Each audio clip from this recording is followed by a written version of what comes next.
Okay, big package. And oh my god, it doesn't even fit off the screen. What is that? Okay, let me do some adjustments real quick. 1 second.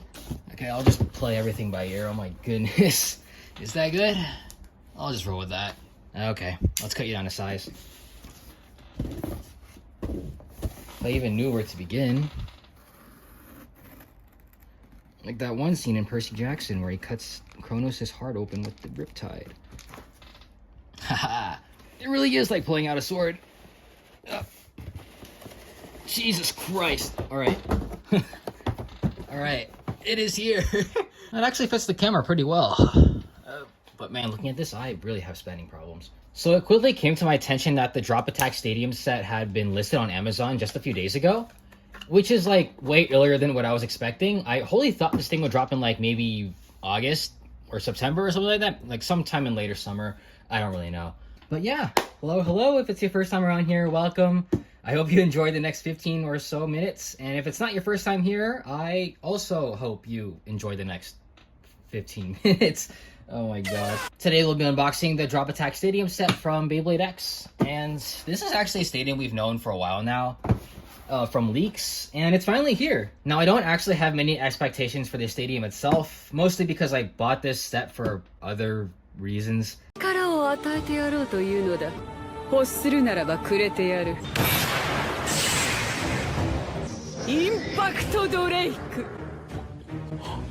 Yeah, it's kind of obvious. The other base is pretty cool though. Dragons are pretty cool in general. I love dragons. But on that note, I'll go ahead and cover the contents of the box. The Drop Attack Stadium, to put it simply, is essentially a modified Hasbro Stadium where the extras slope to a higher elevation so the bays can do airborne extreme dashes. Now, Hasbro is known to love their gimmicky stadiums, stuff like this. Their philosophy of the Beyblades has historically been a lot different from Takara Tomi's, always trying to inject artificial fun into their stadiums. Now, there's a lot I don't feel like listing off, but if you're a Beyblade fan, I'm sure you can think of at least a few. And now we finally have the first gimmick stadium from Hasbro. I'm honestly kind of surprised Takara Tomy beat them to it. Takara Tomy had already released a stadium with a second Xtreme line that raced up and down. I don't remember what it's called, but I'm referring to that one. And now we have Hasbro's. The Drop Attack does sound really cool on paper, but I can't tell you how effective this gimmick is going to be or how practical the stadium is in itself. At least not yet. The box makes it seem like it's pretty fun though, so hopefully it lives up to how it looks. Where I truly believe the value of this set lies in is in the bays though, and this set comes with two, as per a usual stadium set. Now, the first one is the highly coveted Impact Drake 960 Low Rush, a very powerful stock combo that is already competitive on its own. And Low Rush especially is one of the game's best attack bits at the moment.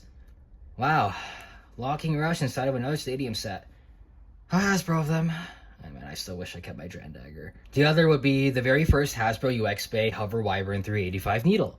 I've seen some footage of this thing in battle, and it actually looks pretty damn promising for a Hasbro Bey. Especially when you consider that most Hasbro exclusives kind of suck on their own.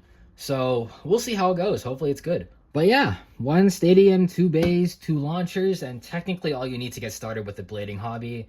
And that should about do it. So let's get this thing opened up. If I can figure out a good way to get this all on camera though. The return of the knife. Oh.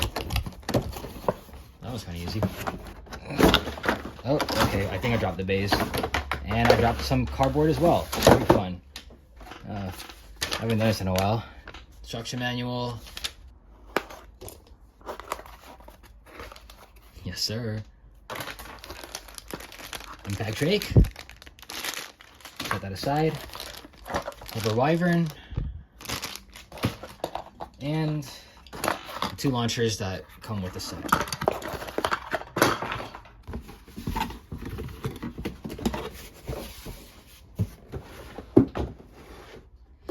Set the stadiums. Okay. Yeah, why do I drop everything in every single unboxing, bro? Oh my goodness. About the Proto Launchers, just get rid of them as fast as you can. They're not very comfy to hold because of how small they are, and their ripcords are short. So if you want to experience Beyblade the way it should be, get string launchers or winder launchers over these guys. Now, if you got nothing else though, or you just can't be bothered, I'm sure these will suffice.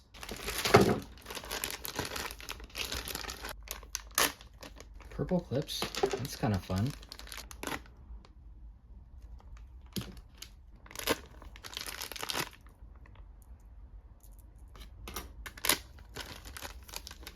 This is so exciting. I love this guy. He's so cool. Wait, why is the needle bit yellow? It looks green on the box. Am I tripping or... I don't know. Wyvern. You've done your job. Gotta flip this over so we can see the back of the box with the Beyblade stats. Yes, sir. Now, as for the Beyblades, I'll only talk briefly about them as well, mostly because I'm going to make dedicated reviews on them at a later juncture. So, Impact Drake and Wyvern. Impact Drake is a right-rotating attack type UX Bey who is owned by Chrome Ryugu, like you saw in the anime clip earlier. It's the successor to both Cobalt Drake and Cobalt Dragoon. And before I actually start talking about its parts, I just need to gush over how beautiful this Bey is, dude. The color scheme is phenomenal. The dichotomy between blue and red has always worked in color theory, and it works really well here as well. So, yeah, not to mention the dragon avatar just looks sick in general as well. Like I said, I love dragons. As for the parts, I did mention that Impact Drake is one of the most powerful Beyblades in the game right now, and really gives you the most bang for your buck. You get 3 top-tier parts that work together right out of the box, so this alone really makes up a chunk of the Stadium set's value, especially since I doubt Hasbro will release this thing on its own. The Impact Drake blade is one of the heaviest in the game right now, weighing at about 38 to 39 grams. I don't have a scale, so I can't verify it, but I'm fairly certain it's around there. It's also very aggressively shaped, and if you haven't already noticed, there's these red parts on the blade that are actually made of rubber. This is Impact Drake's entire UX gimmick. It has rubber on the blades that are meant to repel attacks, which is honestly kind of a dumb gimmick.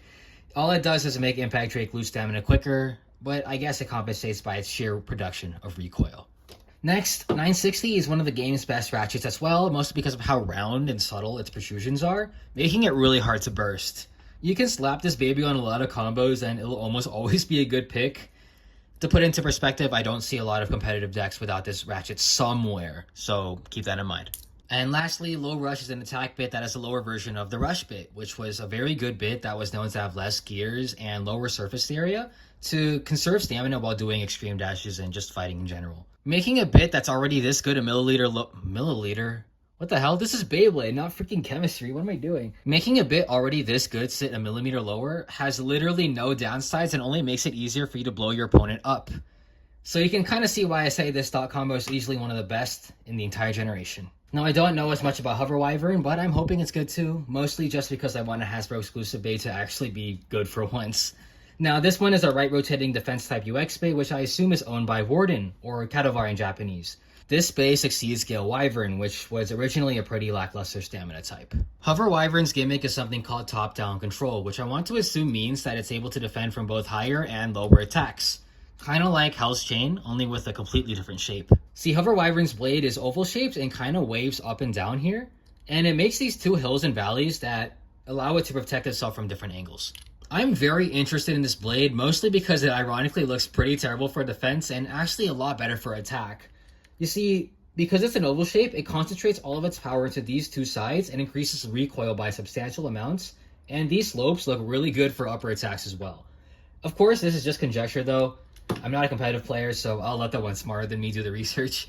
Wyvern comes with 385, which is actually the first time Hasbro is seeing this ratchet. It kind of sucks though. It's really tall and it likes to blow up a lot, and when you realize it's... Okay, I dropped it. It only makes it worse when you realize it's one of those one-piece ratchets like 455, meaning it has a different locking mechanism that ignores burst resistance. I'll demonstrate here. Bits like Needle don't have extra plastic on their shaft, so it makes it easier for the ratchet to come off like this.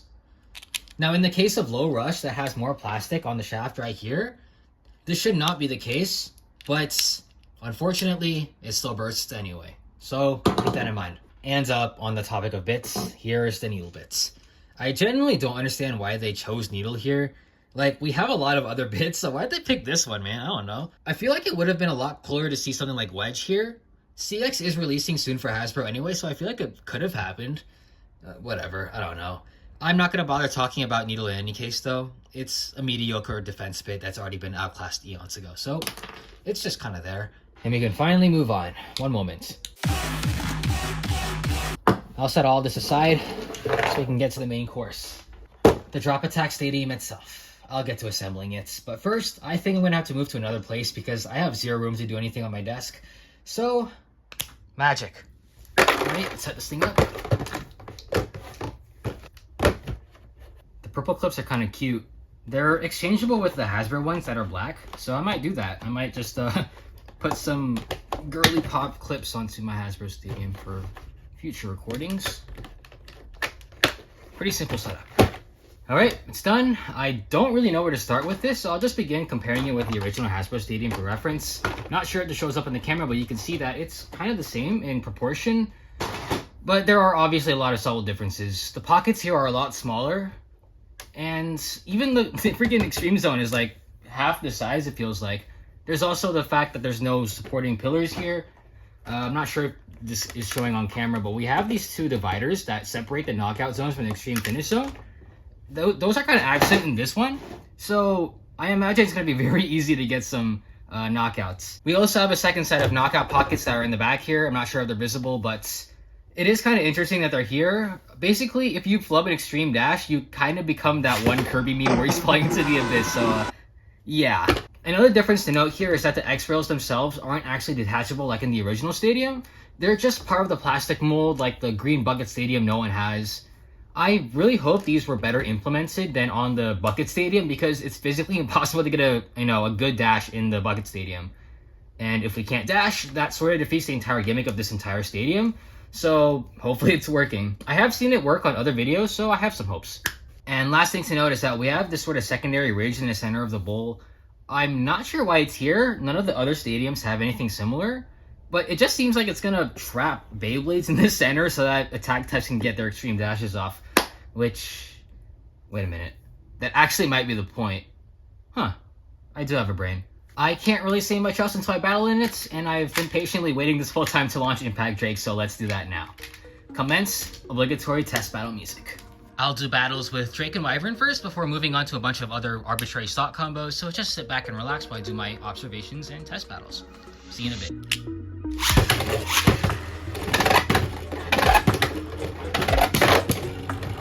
Oh.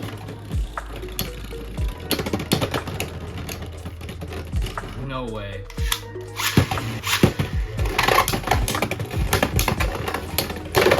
Oh! Cover Wyvern's kind of goated.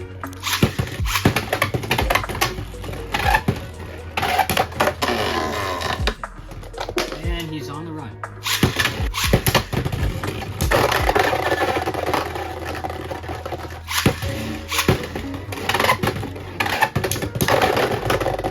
Again? This is gonna get old.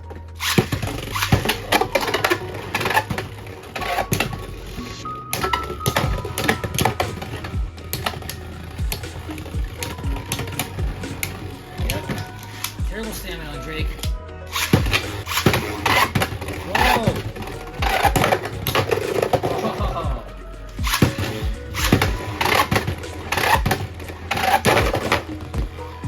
That's gonna keep happening, isn't it? Oh!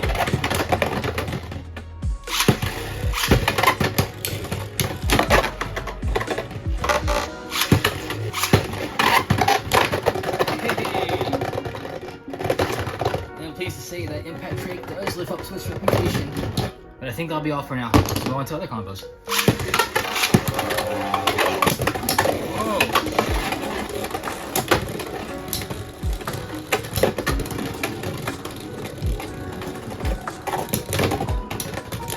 I like doing that, huh?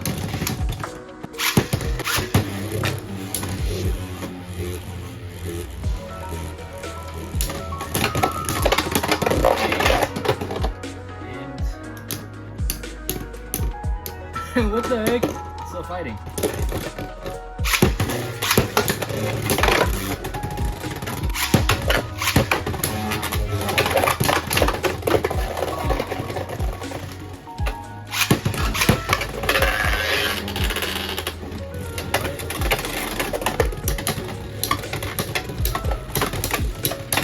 Knock him out. You got this.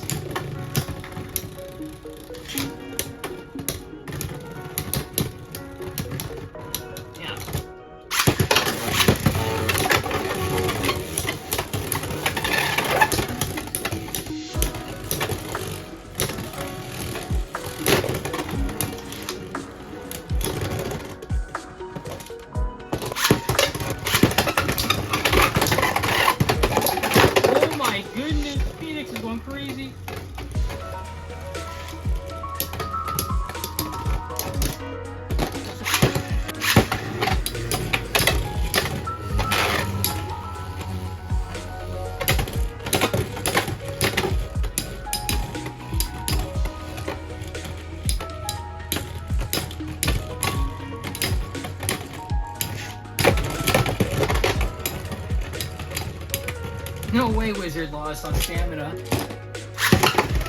This will be fun. Oh! Huge drop attacks when you have a single bullet.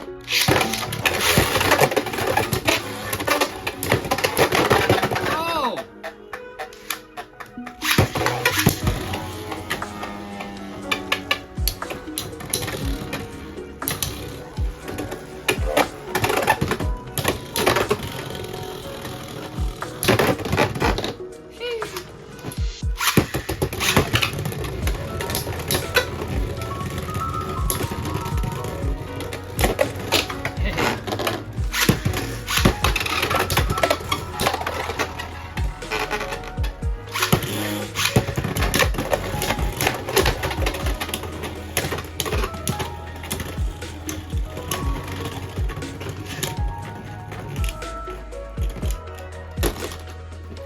Okay, that's enough for now. So my thoughts on the stadium, I can't really say it's a very good one in the objective sense of competitiveness. Now in the subjective sense of fun and casual settings and just pure chaos, this stadium fits the bill very well. There's just so much going on here and the bays end up doing a lot more because of it, but that's kind of all it has going for it. Like, you know, in this generation glorifies a lot of skill and launch practice, but there's almost nothing like of that sense in this stadium. All of that just goes flying out the window, just like how the bays keep flying everywhere and just bouncing off everything.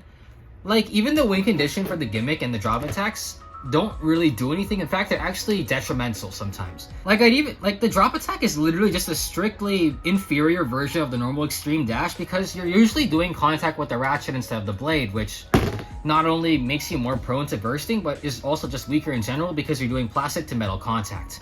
Yeah, if you can see here, Impact Drake has a little bit of stress marks on the plastic of his ratchet because of the drop attacks.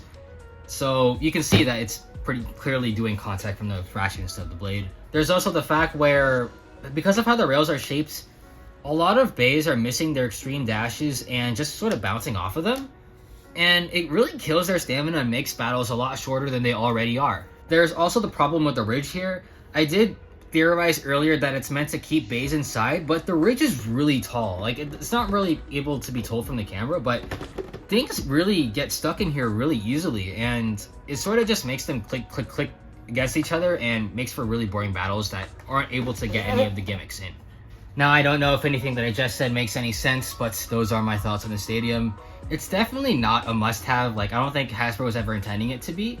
But if you just want to turn your brain off from competitiveness and just sort of just launch things and see stuff happen and fly around, the stadium, I'm sure you can enjoy. And I'm sure a lot of people will enjoy the stadium as well. But for my tastes, I'd rather stick with the original Hasbro stadium. But I can see myself, you know, doing a few battles in this every once in a while. So, yeah. Alright, welcome back. And here are my conclusions. I honestly can't see myself recommending this stadium for anyone to buy purely because the stadium itself is strictly inferior to the normal one. The idea of the stadium was cool and all, but it's hard to be competitive with it, which I feel is the main spirit of the generation. You know, the game was balanced around fair play and skill, but this stadium kind of threw that all out the window in favor of chaotic fun. If you don't value that kind of competitive thing though, then I guess you can justify getting the set. But I do also have to say that the stadium just works less than the original one as a stadium in general. X dashes are less consistent, things get pocketed way too often, and there's even the risk of breaking your ratchets and bits because you're mostly hitting opponents with them when you do drop attacks, which might be a huge turnoff to a lot of people, mostly because of the cost of replacing parts from damage that easily could have been prevented. Also, I feel like I have to say this, but I feel like this might be important to a few people watching this. This stadium is low-key dangerous. With these metal tops hitting each other and, you know, sending each other flying at these sloped ramps, it's really easy for them to fly out and hit something, so please be careful when you play with this. In all, you should consider getting the original Hasbro Stadium before anything, especially because these things aren't cheap. The drop attack is listed at $50 right now, which I find really strange, because the original Hasbro Stadium just got a permanent $10 reduction in its price. It used to be $50 as well, but now it's $40. And it'll get even lower with sales. I can hear my bank account crying from over here. Even if the bays from the original set aren't as cool as the ones from this set, like I have to admit this set's pretty fire with the base selection, it's just better to get the original stadium because it has a higher inherent value for cheaper. compared to this one purely because of its simplicity and, you know, the intention behind it. It's just cost effective. The thing was designed for actual battles in mind, and you'll have actual battles in it. While the drop attack, you know, was just made for the sake of having something different. If you want it, by all means, I'd still recommend the other set any day of the week first. Obviously, you own your wallets, but if you were on the fence about it, I hope my insight was of some use to you. With that said, that's everything I like to cover. I might do more content with the stadium in the future, and I definitely will be doing a full dedicated review to Impact Drake on the channel, maybe in a week or two. So yeah, if you want to see that, or if you enjoyed this video in general, I'd encourage you to drop a sub so you can be notified for when I post. I'd love to have you as an audience. And yeah, I'll get going. I'm kind of dizzy from talking a lot, so in any case, thank you so much for watching, and if you made it this far, have an amazing day, and as always, take it easy, stay chill.